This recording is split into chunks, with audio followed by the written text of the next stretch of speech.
Into life I've just been spoken with a head full of dreams. Asik.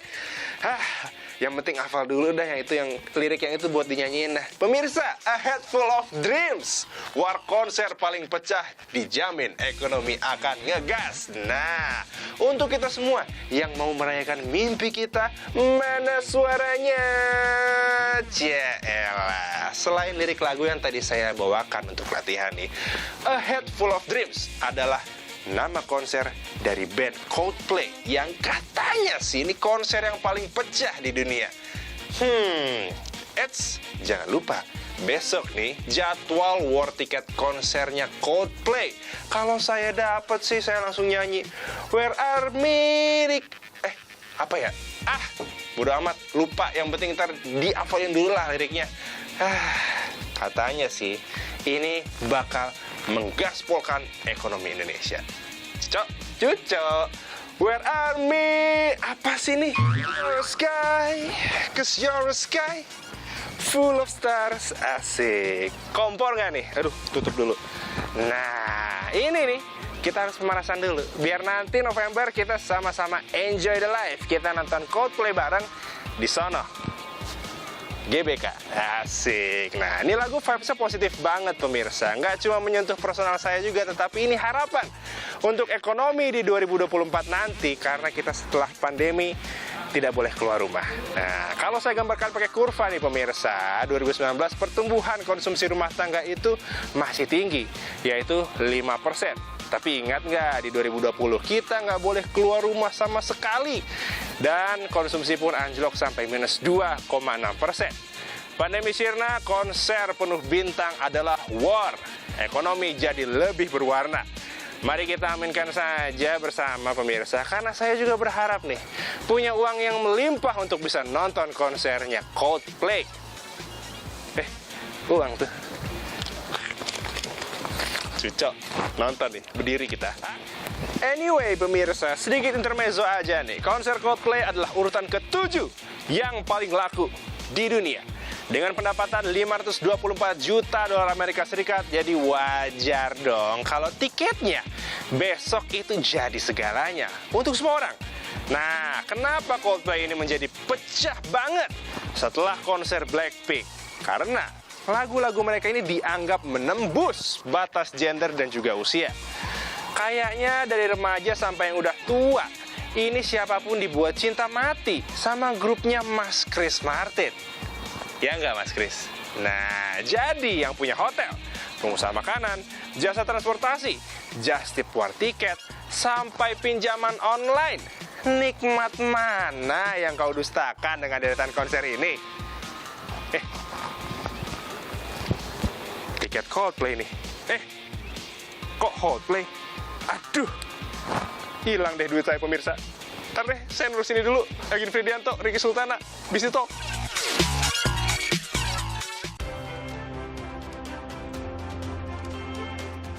Ya, konser kembali rajin digelar, semua heboh siap-siap.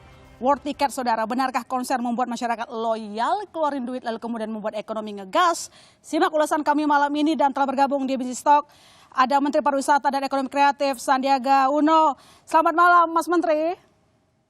Selamat malam, my sister. Terima kasih Kompas TV sudah mengundang kami pada malam ini. Ya, terima kasih juga Mas Menteri mau hadir dan berdiskusi tentang bagaimana dampak dari konser terhadap perekonomian. Mas, yang kita tahu bahwa sudah hampir 3 tahun ya, kemarin kita sepi begitu ya, tidak ada konser, lalu kemudian sekarang sudah mulai rajin, kemarin ada Blackpink begitu ya, band yang cukup dikenal dan mereka punya popularitas, dan sekarang Coldplay pecah banget, semua jadi war ticket nih, mulai sekarang udah ancang-ancang. Nah, pertanyaan gini Mas, sebagai edukasi juga kepada masyarakat, apa sih pentingnya sebuah konser untuk mengembangkan sektor pariwisata yang ujung-ujungnya ini akumulasinya dampak positif ke ekonomi secara nasional? Sektor pariwisata dan ekonomi kreatif ini memiliki 30 subsektor. Jadi mulai dari hotel, restoran, kafe, sampai kita bicara kuliner, fashion, kriya, seni pertunjukan, budaya, dan termasuk konser musik.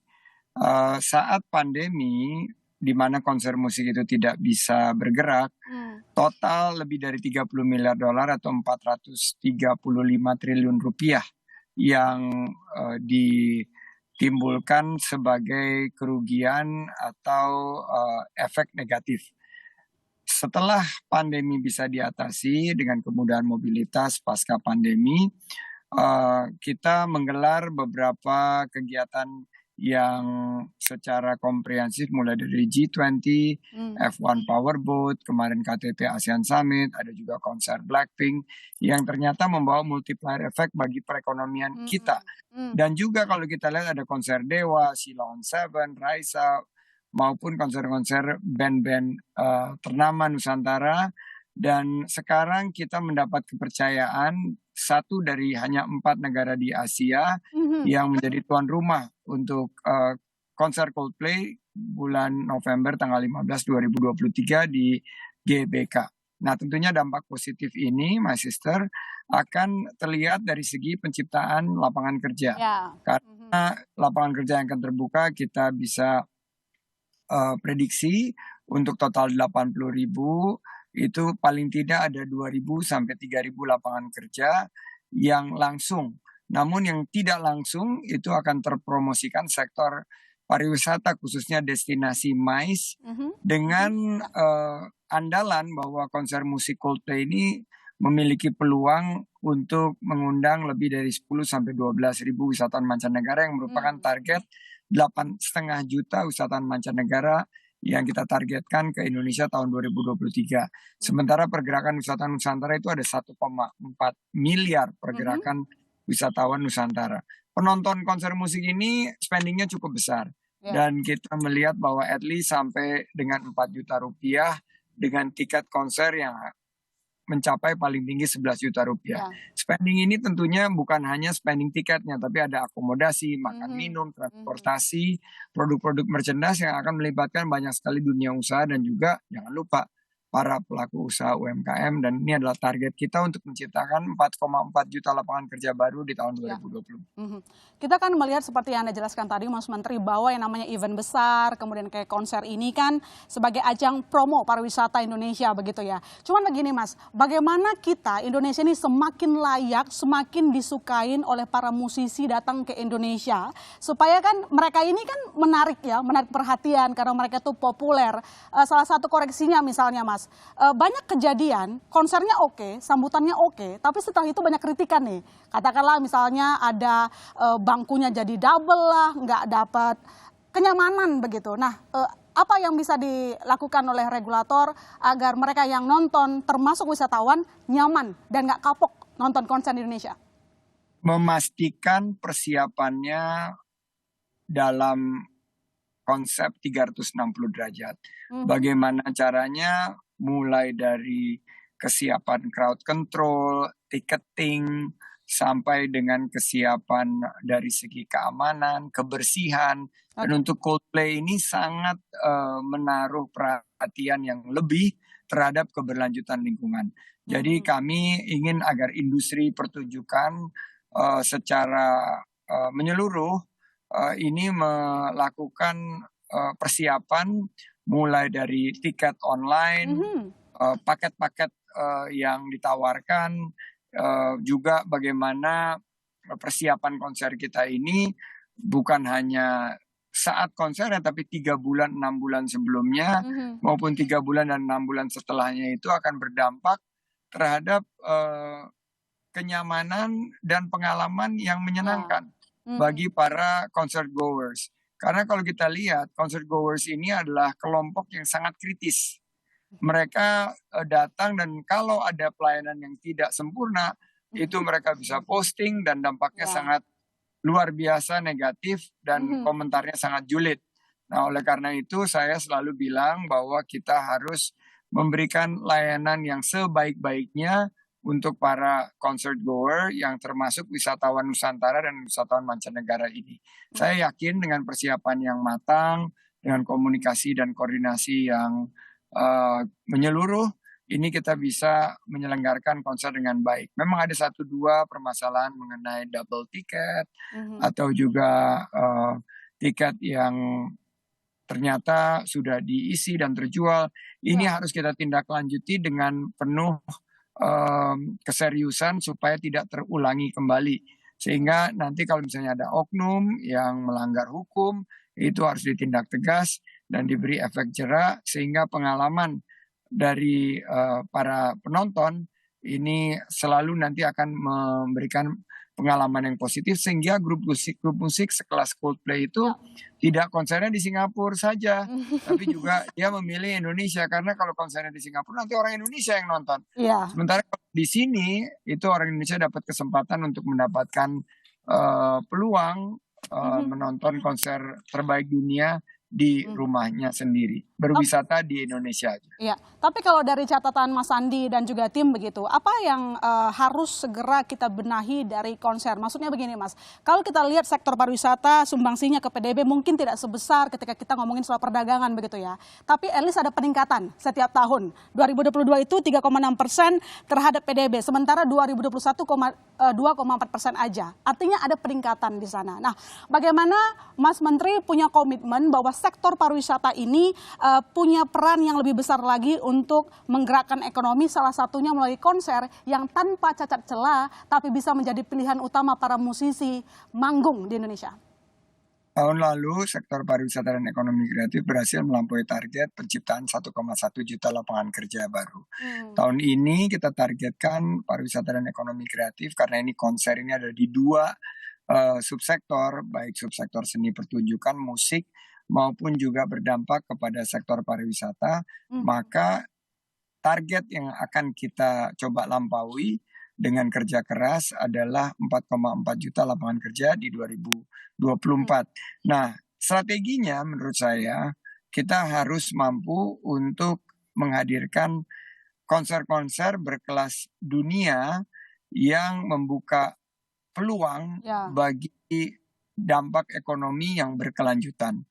Jangan lupa bahwa konser ini kalau kita lihat Coldplay ini kan sudah bertahun-tahun dicoba untuk datang ke Indonesia. Dan baru kali ini kita mendapatkan respon yang positif. Karena upaya kita saat G20 menunjukkan kita adalah ekonomi yang menuju ekonomi hijau. Mereka sangat-sangat khawatir terhadap isu-isu tentang perubahan iklim. Berdasarkan semangat kita di G20 dan transformasi serta keketuaan kita di ASEAN, kita berhasil meyakinkan dunia bahwa Indonesia ini sangat komit juga terhadap isu keberlanjutan lingkungan dan ekonomi hijau. Akhirnya kita terpilih, maka jangan kita sia-siakan kesempatan ini, kita harumkan nama Indonesia, dan kita tunjukkan bahwa kita siap untuk menggelar konser-konser berkelas dunia. Targetnya ada musisi-musisi besar yang tengah berdiskusi dan sudah sampai ke telinga Mas Menteri ini, siapa kira-kira? Coldplay ini aja kemarin sampai gegap gempitannya seperti itu dan beberapa kali stop itu saya sudah berdiskusi panjang lebar tapi tidak boleh disebarluaskan. Jadi lebih baik kita tunggu nanti pengumumannya, tapi banyak lagi konser-konser berkelas dunia yang akan hadir di Indonesia karena market kita besar. Pasar kita sangat besar, my sister, dan kita butuh dukungan, termasuk dukungan dari media, agar narasi yang keluar adalah narasi yang positif, narasi yang memberikan rasa nyaman dan aman bukan hanya kepada artis-artis yang akan perform di Indonesia, tapi juga kepada penontonnya. Karena yang kita ingin tarik adalah penonton dari mancanegara juga yang datang nanti ke Indonesia. Kita ingin agar iklim usaha yang kondusif, kita tunjukkan bahwa akan ada kemudahan perizinan, juga konser musik ini terstandarisasi dan terdigitalisasi, dan kita lihat bahwa Pak Presiden mau ada perubahan dari segi perizinan dan fasilitasi, di mana dulu itu izinnya sampai menit-menit terakhir baru keluar. Sekarang kita ingin konser besar tingkat internasional ini 6 bulan sebelum acara sudah dipersiapkan. Izin teknisnya 3 bulan sudah keluar dan izin finalnya tuh 45 hari sebelum acara, sehingga tiket bisa dijual seperti sekarang dan infrastruktur daripada industri pertunjukan ini dan penambahan gedung-gedung konser berstandar internasional dengan SDM yang mumpuni ini bisa menjadikan kekuatan rantai pasok dari kebutuhan konser yang akan melibatkan banyak UMKM. Ya, jadi kenapa saya tanya Mas, ada musisi besar apa lagi? Karena begini, sekarang kita lagi deg-degan nih. Saya yakin penonton di rumah besok saya dapat tiket Coldplay enggak. Jadi kalau misalnya keluar dari Mas Menteri ada nama musisi terkenal kan agak sedikit ada cadangan begitulah gitu. Tapi pertanyaan saya gini Mas, kita ngomongin pariwisata, kita juga pengen dampaknya besar ya. Ada devisa di sana, ada investasi di sektor pariwisata begitu. Nah, pertanyaan berikutnya adalah bagaimana jaminan keamanan di tahun politik? Kan kalau konsernya berjalan aman, target kita ke investasi pariwisata, penghasilan devisa juga terus naik. Gimana Mas? Ya, pertama kita pastikan ada koordinasi dan sinkronisasi serta orkestrasi dari pihak promotor, pemerintah, pihak-pihak terkait, masyarakat. Juga ada beberapa anggota masyarakat yang menyampaikan kekhawatirannya terhadap isu-isu yang diangkat. Nah, ini kita harus pastikan terbuka ruang dialog, diskusi sehingga tidak ada gangguan. Dan dari segi perizinan konser, flow daripada penonton, manajemen resiko, juga keberlanjutan lingkungan, sampah yang bisa dikurangi atau dilakukan pengelolaan yang lebih baik. Ini semua direncanakan dengan sangat matang. Kita juga harus mitigasi resiko terhadap secara holistik ya, tanpa margin of error. Karena ini yang melihat dunia. Jadi nggak boleh ada room for error. Jadi kita harus buka saluran informasi yang luas dengan bantuan sosial media, kita sebarluaskan dengan bahasa yang jelas, kanal distribusi yang terpercaya agar penonton tuh tertib. Dan ini yang standar baku yang kita inginkan agar penyelenggaraan kegiatan itu aman, nyaman, dan menyenangkan. Nah, early warning system ini perlu juga karena crowd control itu kita harus antisipasi dari awal, makanya kami menerbitkan SOP untuk keamanan dan kenyamanan dari para penonton. Dan saya juga bekerjasama sama promotor agar proses administrasi melibatkan teman-teman Polri, keamanan itu berjalan dengan baik dan tertib. Serta yang terpenting ya, my sister, bahwa ini momentum. Momentum kebangkitan kita dari segi ekonomi dengan mendapatkan kepercayaan. Jangan sia-siakan. Kita jaga profesionalitas kita. Kita dorong semua pihak untuk bersatu. Dan ya ada tahun politik, tapi kalau bicara musik itu universal. Jadi pilihan politik bisa berbeda, tapi kalau suka satu grup musik, ini pasti semuanya akan bersatu gitu. Saya harapkan ini bisa dilakukan dengan baik dan butuh dukungan dari semua pihak demi terpromosikannya pariwisata Indonesia ke mancanegara. Dan ini promosi yang sangat efektif, yang sangat langsung konkret, bisa meningkatkan kunjungan wisatawan mancanegara dan pergerakan wisata Nusantara di Indonesia. Baik, tidak hanya kesiapan dari promotornya, lalu kemudian komponen-komponen yang lain, tetapi juga ada ketegasan regulator menjaga keamanan dan tentu saja kerjasama para penontonnya. Tertib kalau nonton begitu ya. Terima kasih Mas Menteri telah bergabung bersama kami. Saya tahu mungkin Anda mau siap-siap war tiket Coldplay. Sampai ketemu di GBK Mas. Terima kasih, selamat malam Mas. Selamat malam, Mas Sister. Assalamualaikum warahmatullahi wabarakatuh. Waalaikumsalam warahmatullahi wabarakatuh. Saudara, setelah ini jangan kemana-mana. Selain Coldplay, kita juga ada konser lain seperti jazz, lalu kemudian ada K-pop. Tetap di Business Talk.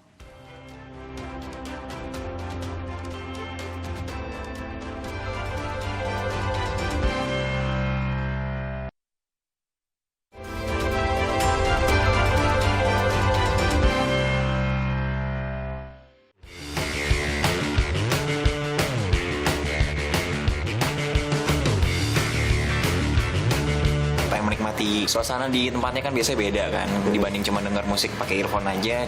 Sengaja pengennya VIP supaya bisa lebih melihat member Blackpink secara langsung lah gitu. Terus kan sehabis nonton tuh ada rasa puas, senang gitu lah. Ini sih hype-nya ya sama kerinduan pas lagi pandemi kan nggak ada konser ya. Konser banyak kan online gitu kan, dan ada konser offline ya langsung nonton aja bareng-bareng sama teman-teman.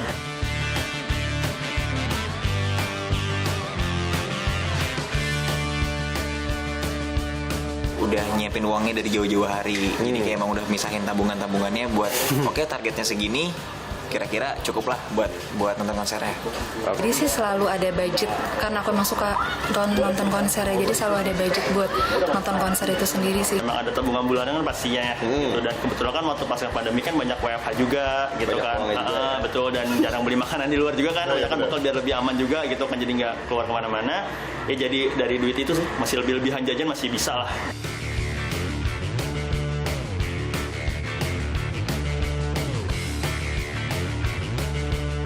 Mungkin sih ini juga untuk mengobati luka setelah COVID ya. Jadi kayak akhirnya banyak nih mulai konser masuk ke Jakarta.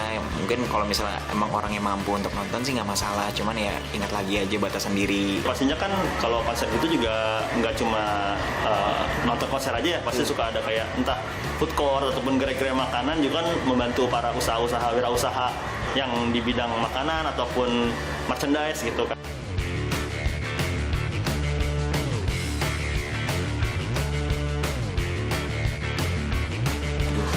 Kayaknya agak susah sih kalau ini. Mungkin pengennya sih kayak band-band Jepang sih. Blink-182 atau enggak sekarang lagi hip tuh, lagi jadi bahan omongan tuh Bring Me The Horizon kan. Taylor Swift, Rihanna, Taylor Swift sih terutama. Ya, Anda kembali menyaksikan Business Talk, saudara. Itu dia tadi ada suara-suara dari masyarakat yang justru request ya, dia pengen musisi-musisi besar yang datang ke Indonesia. Nah, selain band asal Inggris yang siap memecahkan panggung Indonesia, nanti juga akan ada pertunjukan jazz dan juga ada K-pop, saudara. Mungkin Anda penggemar dari Korea, ini adalah segmen yang Anda tunggu-tunggu. Sudah bergabung bersama kita ada Mas Anas Alimi, CEO Prambanan Jazz Festival. Selamat malam, Mas Anas. Selamat malam, my sister. Terima kasih telah bergabung pada malam hari ini. Cerah ini auranya karena mungkin sekarang udah lagi bangkit ekonomi, semua orang udah mau spending money buat nonton konser gitu ya. Berikutnya juga saya akan menyapa Mbak Febrina, Direktur Jenderal Global Edutainment. Selamat malam, Mbak Febrina. Selamat malam, my sister. Lagi sibuk, tampaknya wajahnya sangat lelah karena Red Velvet bakal manggung ya di Indonesia. Sabtu ini, baik. Saya ke Mas Anas dulu kalau begitu. Mas Anas, nanti Prambanan Jazz ini tuh bakal digelar di bulan Juli begitu ya. Tahun ini sebagai bocoran, musisi internasional kenamaan siapa yang akan hadir dan yang nasional siapa aja yang akan menggoyang panggung? Ya, terima kasih Mas Sister. Jadi Prambanan Jazz kali ini memang tahun ke-9 ya. Jadi ini spesial. Kita akan adakan selama 6 hari. Jadi 2 weekend, tanggal 7, 8, 9 Juli dan 14, 15, 16 Juli gitu. Jadi ada 14 artis internasional yang akan kita hadirkan. Oke. Ada Fauzia yang terkenal dengan banyak hitsnya dan pernah dengan John Legend ya. Kemudian ada Postmodern Jukebox, ini baru pertama kali ke Indonesia, jadi membawakan lagu-lagu vintage jazz, lagu-lagu yang masa kini tapi di vintage jazz kan. Kemudian ada Gypsy King yang terkenal dengan lagunya Bamboleo ya, gitu.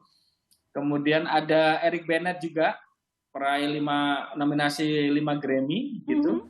Kemudian ada Lucas Graham, ada Ruth B gitu ya. Dan banyak sekali musisi Indonesianya, hampir 60-an. Dari Dewa 19, Tulus gitu ya, Malik dan banyak lagi. Oke. Diborong semua ya musisinya, panggung. Ya, hari raya. Oh, hari raya. Baik, saya ke Mbak Febrina kalau begitu. Kita tahu kalau sekarang Diandra lagi pegang konser Red Velvet, seberapa besar animo masyarakat menyambutnya? Sudah habis tiketnya, Mbak? Tiketnya udah langsung sold out di hari penjualan. Kita mengapresiasi sekali fansnya yang luar biasa untuk konser Sabtu ini. Oke, ramai sekali gitu ya animonya. Banyak yang nunggu-nunggu Red Velvet berarti udah dari lama? Ini pertama kali kayaknya untuk solo konser di Jakarta. Tapi ini apakah salah satu sambutan dari promotor mengingat banyak fansnya Red Velvet, jadi kita kabulkan begitu? Pastinya ada, itu udah semua faktor ya. Maksudnya, peluang bertemu dengan kesempatan di waktu yang tepat. Gitu. Oke. Saya punya pertanyaan yang sama ke Mbak Febrina dan juga Mas Anas. Apa sih yang dilihat dari musisi internasional untuk manggung di sebuah negara? Kita mungkin akan ngomong soal berdasarkan popularitas ya. Semakin besar nama mereka, itu biasanya agak sulit tuh ngundang mereka manggung, terutama seperti negara berkembang begitu. Mungkin bisa dimulai dari Mas Anas dulu, baru kemudian Mbak Febri. Iya, Mas Sister, memang mengundang artis dunia itu tidak serta-merta kita karena punya duit ya. Biasanya ini akan melihat rekam jejak, kemudian soal integritas dan portofolio gitu. Jadi tidak mudah memang mengundang artis sekelas Coldplay begitu ya. Di Indonesia juga artis-artis yang lain. Tentu saja seperti yang teman-teman lakukan, promotor lain juga memiliki satu proses yang sangat panjang gitu. Nah, kalau dari saya kebetulan kan banyak konsen di daerah gitu ya. Jadi saya lihat bahwa datangnya artis dunia ke daerah itu menjadi poin yang sangat penting karena saya menyebutnya ini sebagai musik tourism gitu. Jadi wisata musik. Jadi bagaimana perputaran uang itu tidak hanya berputar di Jakarta sebenarnya. Saya malah membayangkan Mas Sister, ini kalau Coldplay diadakan di Mandalika tuh keren banget sebenarnya. Semua orang lari ke sana gitu. Amin. Jadi, seperti yang saya lakukan beberapa waktu, banyak sekali saya bikin konser artis dunia itu di daerah, di Second City, di Solo, di Yogyakarta gitu ya. Jadi perputaran itu luar biasa. Jadi berdasarkan survei yang dilakukan oleh sebuah lembaga yang didanai oleh lembaga luar negeri, terjadi perputaran yang luar biasa dari sebuah festival musik gitu. Dan industri musik ini menurut John Connell dan Chris Gibson ya dari Australia itu menyumbang 9,2 triliun dolar ekonomi global. Dan ini momentum Coldplay ini membelalakan semua orang gitu. Betapa hebohnya, semua orang heboh gitu ya. Dan tipikal penonton konser itu royal, Mas Sister gitu. Jadi sudah tidak masanya kalau pariwisata itu dilihat sebagai orang yang kunjungan wisman, enggak, tapi spending money. Harusnya parameternya spending money. Karena yang saya lakukan terhadap survei Prambanan tahun 2019, ada 800 miliar uang berputar di Jogja dengan 75.000 penonton begitu. Dan ini luar biasa pastinya kan, Coldplay ada hampir berapa puluh ribu orang yang akan hadir semuanya di Jakarta begitu. Nah, ini sangat menarik gitu. Ada poin menarik di sini, penonton konser adalah bukan penonton yang pelit gitu ya. Bukan wisatawan yang pelit begitu. Baik. Saya ke Mbak Febri dengan pertanyaan yang sama. Selama ini kan kalau kita lihat Diandra kok makin belakang itu sering banget tuh ngundang musisi K-pop begitu. Apa sih alasannya? Lalu kemudian apakah ada request tersendiri sampai mereka mau manggung di Indonesia, atau mereka cuma lihat fansnya di Indonesia ramai ya udah mereka manggung, atau ada hal-hal lain kayak misalnya keamanan atau mungkin kesiapan begitu? Kalau kenapa kita lagi seringnya K-pop, mungkin karena saat ini kita memang lagi deketnya, mungkin dikasih kepercayaannya dengan artis-artis, manajemen artis K-pop sih sekarang. Tapi kedepannya kita nggak menutup kemungkinan kita juga ingin membawa artis-artis non K-pop sih. Kalau kenapa mereka mau datang ke sini? Kalau misalnya karena kita lagi sering bawanya K-pop, mungkin kita jawab juga dari segi market K-popnya ya. Itu saat ini Indonesia sendiri itu bisa dibilang 3 besar kali ya fans K-pop di Asia. Mungkin dalam waktu yang mungkin bentar lagi akan kita menjadi yang terbesar di Asia. Setelah saat ini mungkin kita posisi ketiga setelah Jepang dan Thailand. Dan artisnya juga pasti artis Korea akan melirik Indonesia menjadi salah satu destinasi utama mereka untuk bikin konser di sini. Dan faktor fansnya juga akan sangat pengaruh sih, khususnya untuk artis-artis Korea ya, mereka cukup sangat mendengar permintaan dari fansnya gitu ya, fans-fansnya tersebut. Gitu. Kenapa saya tanya begini? Karena banyak juga tadi kan di wawancara sebelumnya ada yang mereka merindukan musisi-musisi tertentu untuk manggung gitu di Indonesia. Nah, apakah memang ketika misalnya band sebesar Coldplay, sebelumnya juga ada Blackpink begitu ya, ketika mereka datang ke Indonesia itu bisa menjadi booster untuk kita menyelenggarakan konser-konser besar lainnya? Mungkin Mas Anas bisa jawab? Tentu. Ini menjadi angin akan sangat mempermudah gitu ya Mas ya, singkatnya? Akan mempermudah, akan sangat menjadi challenging yang luar biasa buat Indonesia. Ini kan banyak sekali rumor-rumor yang beredar dulu ya bahwa Coldplay tidak mau ke Indonesia, sekarang terbukti. Kemudian U2 tidak mau ke Indonesia karena beberapa alasan, dan banyak band besar lain yang memang menurut saya layak harus didatangkan ke Indonesia gitu. Dan selama ini kan masyarakat kita ini, Indonesia ini selalu jadi market dari Singapura nih. Iya. gitu ya. Kalau saya nggak bisa bayangkan tahun 2019 ya, apa 2018 ketika Coldplay main di Singapura 2 show di Bangkok, itu penontonnya rata-rata orang Indonesia dan berapa triliun tuh uang kita hilang di sana. Ya. Nah, ini luar biasa dan pemerintah dalam hal ini harus memfasilitasi hal seperti ini gitu.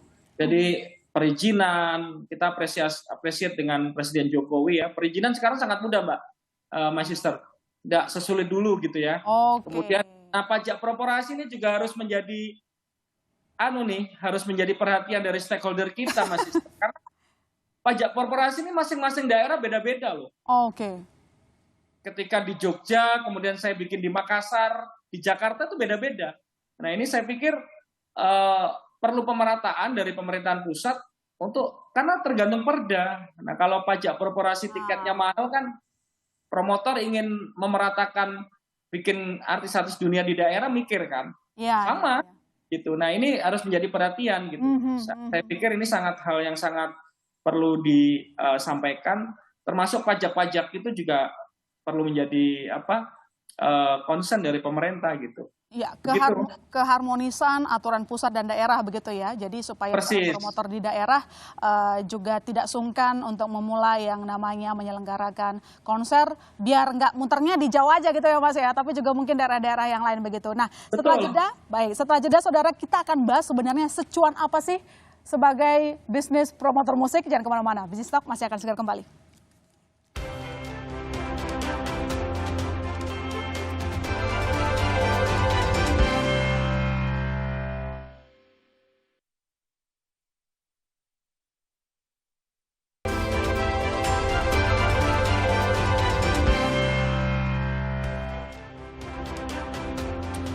Anda kembali menyaksikan Bisnis Talk, saudara. Sekarang setelah bergabung di studio Mas Cipta Wahyana, wartawan Nasional Kontan. Mas Cipta, selamat malam. Nanti kita akan ulas dengan adanya fenomena orang kayaknya war ticket, bahkan ada sampai pinjol katanya tuh Mas ya. Ini artinya orang itu nggak pelit. Satu, yang kedua mungkin bisa menjadi solusi kali ya. Soalnya banyak orang kaya nyimpen duit di bank. Dengan adanya konser, kalau kata Mas Anas tadi, mereka loyal tuh penonton konser begitu. Saya ke Mas Anas dulu kalau begitu. Mas, mungkin bisa dibocorkan, apa sih yang menarik menjadi promotor musik? Maksudnya itu kalau dilihat tadi kan antusiasnya besar. Bahkan ketika ada konser di luar negeri, rata-rata orang Indonesia juga tuh. Kalau manggungnya dia di Singapura ataupun Malaysia. Dibocorin Mas? Ya memang kalau kayak Coldplay, kayak Blackpink, K-pop begitu, gampang dihitung tuh sebenarnya. Tapi kalau kayak konser-konser yang artis-artisnya memang nanggung begitu ya, itu sebenarnya juga masih dagdikduk karena promotor tuh jantungnya harus setuju Mas Sister gitu. Jadi jantungnya harus setuju karena harus ngurusin dari A sampai Z kan. Jadi nah sebenarnya kalau promotor ini berhasil untuk membawa konser artis dunia itu one off show gitu ya. Jadi tidak ada main di Asia, itu banyak banget dari negara-negara lain itu yang akan datang gitu. Nah itu seperti katakan Mas Menteri tadi, itu bisa tercipta. Saya pernah bikin konsernya Yani ya di Prambanan Jazz 2019. Hampir 40% tuh penontonnya dari luar negeri. Dari India, dari China, kemudian dari Arab, Saudi, dari KL, dari itu banyak sekali gitu. Karena Yani waktu itu hanya one off show ya, hanya main di Prambanan Jazz di Asia, tidak main di mana-mana. Kalau bisa dilakukan luar biasa gitu. Jadi semua orang. Sementara kalau Coldplay ini kan banyak negara ya. Dan memang Coldplay penggemarnya mungkin 5 menit langsung sold out tuh besok tuh kan. Jadi memang harus banyak negara nih gitu di Asia gitu supaya bisa terpecah-pecah gitu. Oke, tapi yang jelas cuannya gede ya sebagai promotor musik. Langsung aku pertanyaan. Gede Mbak. Oh gede. Pasti balik modal gitu ya. Mau segede apapun artis yang diundang. Kalau soal itu memang tergantung artisnya ya, gitu ya. Jadi tidak gampang memang menentukan artis ini laku apa enggak gitu. Laku apa enggak di Indonesia, karena agak aneh. Ada beberapa artis gede banget di dunia, kalau dibawa di Indonesia nggak banyak penontonnya. Sangat rajin research kesukaan orang Indonesia begitu ya berarti ya. Persis. Oke, baik. Saya ke Mbak Febri. Pak Febri, kalau kita lihat kan show kelas dengan artis global itu melibatkan banyak vendor, kontraktor dalam ekosistem bisnis I.O. gitu ya. Mungkin siapa saja mereka, lalu kemudian apa trickle down effect sebuah konser bagi ekonomi? Kalau vendor pasti terlibat pun banyak ya.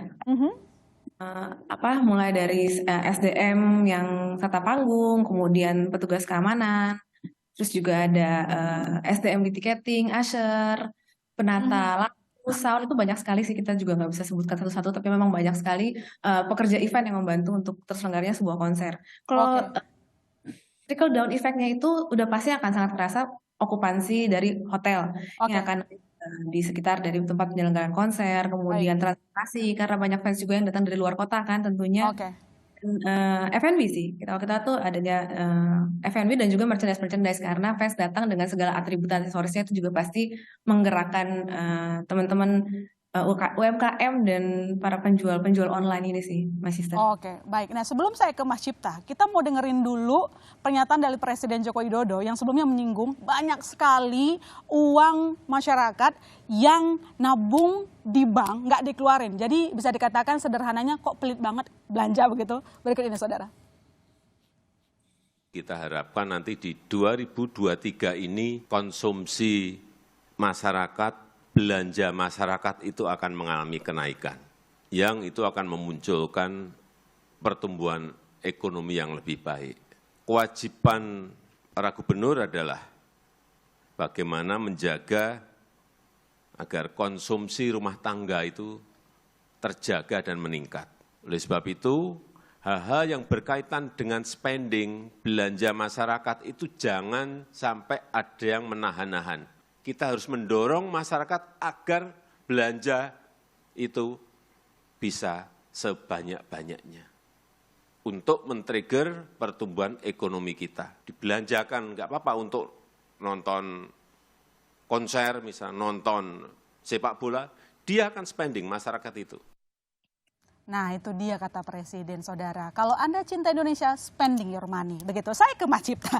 Mas Cipta, yang kita tahu di tahun 2022 itu tabungan masyarakat di bank sampai 690, begitu ya. Dan apakah dengan adanya konser itu cukup bisa menjadi sebuah pemantik orang-orang lebih loyal belanja, nggak pelit, nggak cuma simpan uangnya di bank? Ya, kita tahu kan kalau bicara konsumsi ya, selama pandemi kan semua orang menahan gitu ya. Semua menahan, tapi di sisi lain simpanan masyarakat itu juga tumbuh. Saya sedikit koreksi, itu kalau per Maret ini bahkan angkanya itu 8.000 triliun. Simpanan masyarakat itu 8.000 triliun, itu tumbuh 6% secara setahun terakhir. 8.000 gitu ya, jauh banget. Nah, kita sekarang ini bicara nih tentang konser-konser yang pecah nih. Nah, kayaknya ini kemungkinan besar akan berhasil juga memecah tabungan masyarakat. Maksudnya gini, kalau masyarakat yang punya simpanan, terutama ini uniknya ya, dari 8.000 triliun, itu hampir 5.500 itu adalah simpanan di atas 1 miliar. Jadi sebagian besar 5.500 triliun itu di atas 1 miliar. Nah, orang-orang yang orang punya ini kan belanjanya lebih banyaknya untuk kebutuhan sekunder dan tersier, termasuk hiburan. Nah, selama ini kan mereka kalau nonton konser pergi ke luar negeri, karena memang mungkin belum ada di masa lalu mungkin konser-konser yang super pecah mungkin. Misalnya kalau kita ukurannya Coldplay, meskipun kita tahu banyak promotor lokal yang sangat rajin menyelenggarakan konser. Nah, ini menjadi momentum yang daripada pergi keluar, duit itu kan pasti akan lebih baik kalau dibelanjakan di dalam. Berputar di dalam negeri. Nah, pasti. Nah, jadi magnetnya sebenarnya dua, kalau saya bilang magnetnya dua sisi. Untuk konsumen dalam negeri, yang mestinya tadi belanja keluar, nonton konser keluar, sekarang jadi belanjanya di dalam. Belum lagi yang dari luar. Kalau Pak Menteri tadi kan, Mas Menteri menargetkan misalnya Coldplay ada 10.000. Itu kan juga membawa uang ke dalam. Jadi itu menjadi, sekali lagi uang, belanja itu kan ibaratnya oli bagi perekonomian. Gitu. Belum, ya kita tahu K-pop, ada Red Velvet, ada tadi Mas Anas mendatangkan festival jazz, itu pasti akan punya penggemar sendiri dan tidak sedikit. Nah, itu pasti, ya itu tadi, setiap orang jadi sekarang lebih punya alasan untuk memecah tabungannya. Iya, apalagi kalau kata Mas Anas tadi, ini penonton konser ini nggak pelit, loyal begitu. Jadi sangat menguntungkan geng Mas Anas dan juga geng Mbak Febri begitu ya. Saya ke Mas Anas yang ini singkat saja. Mas, begini, saya rasa memang benar yang namanya kita itu senang ketika ada penyelenggaraan konser begitu ya. Sekarang aja kita lihat contoh ini orang udah siap-siap war tiket. Saya lihat itu ada yang nitip bahkan sampai calo bertumbuhan di mana-mana begitu. Tapi begini Mas, selalu ada catatan begitu.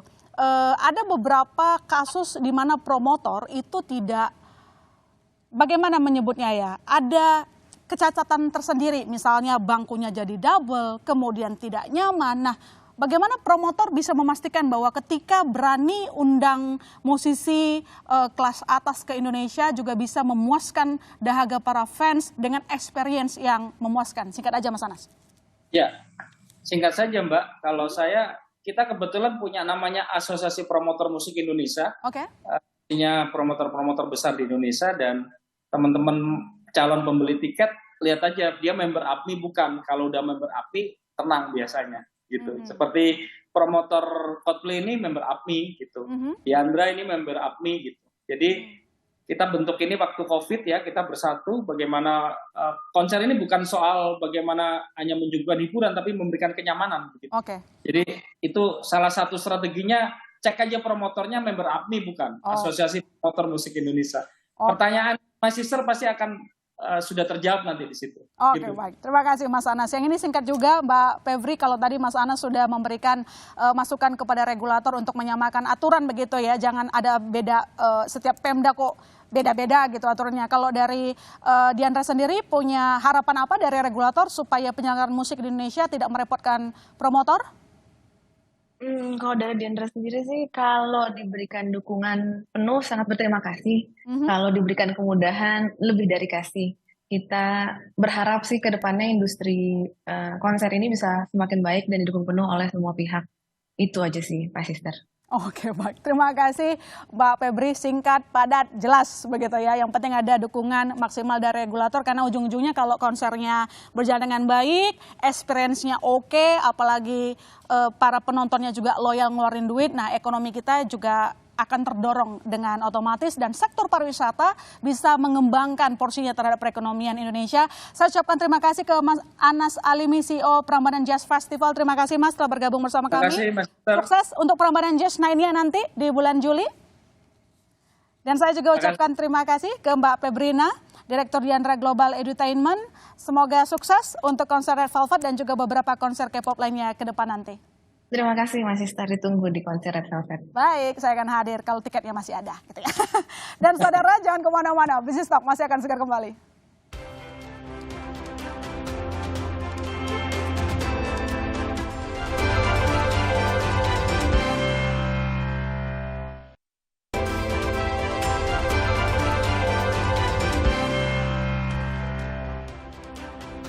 Kita lanjutkan diskusi kita malam ini, Mas Cipta.